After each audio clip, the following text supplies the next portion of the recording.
BNP, Jamaat ও NCP তিন দল মিলে ভাগ বাটোয়ারা করে দেশ চালাচ্ছে বলে মন্তব্য করেন জাতীয় পার্টির চেয়ারম্যান জি.এম. কাদের। আর অন্তর্বর্তী সরকার একটি নির্দিষ্ট দলকে বিরোধী দল করতে চেয়েছিল বলেই জাতীয় পার্টিকে নির্বাচন করতে দেওয়া হয়নি বলে অভিযোগ করেছেন জাতীয় পার্টির একাংশের চেয়ারম্যান ব্যারিস্টার আনিসুল ইসলাম মাহমুদ। সাবেক রাষ্ট্রপতি ও দলের প্রতিষ্ঠাতা চেয়ারম্যান হোসেন মোহাম্মদ এরশাদের মৃত্যুবার্ষিকী উপলক্ষে আয়োজিত আলাদা আলোচনা সভায় তারা এসব মন্তব্য করেন। হুমায়ুন চিশতির রিপোর্ট। সাবেক রাষ্ট্রপতি ও জাতীয় পার্টির প্রতিষ্ঠাতা চেয়ারম্যান হোসেন মোহাম্মদ এরশাদের সপ্তম মৃত্যুবার্ষিকী আলাদাভাবে পালন করে জি.এম. কাদের ও আনিসুল ইসলাম মাহমুদ অংশ। রংপুরের পল্লী নিবাসে জি.এম. কাদেরের নেতৃত্বে দলের নেতাকর্মীরা এরশাদের কবরে ফুল দিয়ে শ্রদ্ধা জানান। পরে স্মরণ সভা ও দোয়া মাহফিলে জি.এম. কাদের বলেন, জুলাই আন্দোলন সফল বা বিফল নয়, এখনো অসমাপ্ত। জবাবদিহিতা, আইনের শাসন না থাকায় লুটপাট ও নির্যাতনের শিকার মানুষেরা অসমাপ্ত আন্দোলনকে সমাপ্ত করতে প্রয়োজনে আবারও মাঠে নামবে।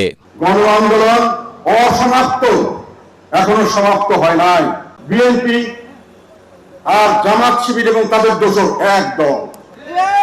বাইরে মানুষকে নানানভাবে বিভ্রান্তি সৃষ্টি করা হচ্ছে, মানুষকে নানানভাবে বোকা বানানোর চেষ্টা করা হচ্ছে, ভিতরে ভিতরে কিন্তু তাদের নেতা আন্ডারস্ট্যান্ডিং ঠিক আছে। রাজধানীর ইমানুয়েল কনভেনশন সেন্টারে আয়োজিত আলোচনা সভায় আরেক অংশের চেয়ারম্যান আনিসুল ইসলাম মাহমুদ বলেন, একটি নির্দিষ্ট দলকে বিরোধী দল বানানোর এজেন্ডা ছিল অন্তর্বর্তী সরকারের। দেশের স্বার্থে অন্তর্ভুক্তিমূলক রাজনীতির মাধ্যমে বৃহত্তর ঐক্য গড়ে তোলার আহ্বান জানান তিনি। কেন করতে দেওয়া হয়? কারণ সেই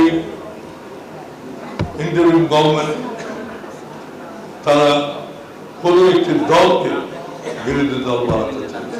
দেশের চলমান বিদ্যুৎ সংকট সমাধান এবং অন্তর্বর্তী সরকারের দুর্নীতির বিচার দাবি করেন দলের একাংশের মহাসচিব এ.বি.এম. রুহুল আমিন হাওলাদার। সভা শেষে দুস্থদের মাঝে খাবার বিতরণ করা হয়।